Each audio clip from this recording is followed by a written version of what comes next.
Hi everyone! So today is maglalaba tayo for today because it's Saturday. So nakikita nyo is ililinis ko muna siya kasi madumi.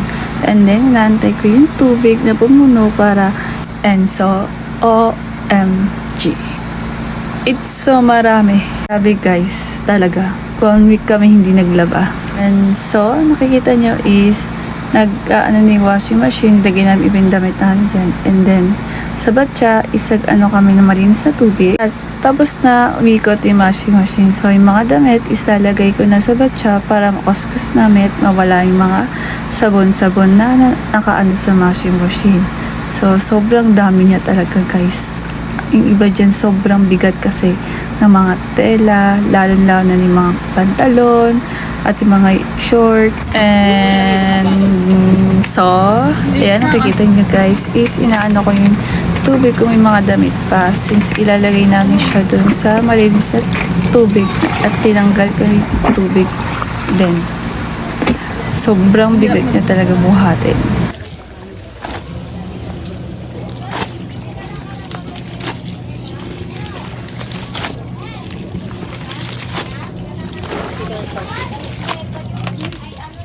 So, alam niyo yung feeling na kakagising mo lang tapos yung buhok mo walang ayos-ayos at naglaba ka agad.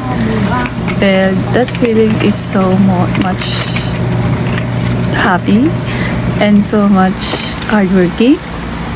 But it's okay because it's a part of our chores. So guys, yan nakikita niyo is nag-ano ulit ako ng damit kasi sobrang dami talaga ng damit na nilalaban namin. Lalong-lalo na yung sa kapatid ko is since yung mga damit niya is pang basketball, yung iba is sobrang ano ng mga pantalon.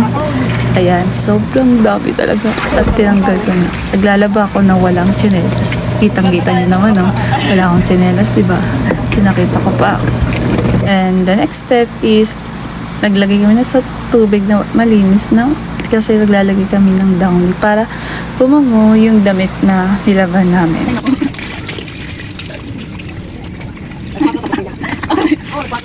Ano kayo nalilili mo kay Daddy? Ano? Ano, Dayong? Hindi gagawa ng lalaban. Dayong, ano ka? Saan nga Daddy?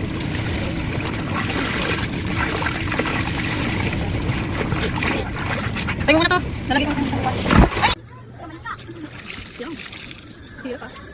Isa lang ako ba? Akala mo ko. Pipigay mo pa din. Pipigay pa naman. Puro panty naman.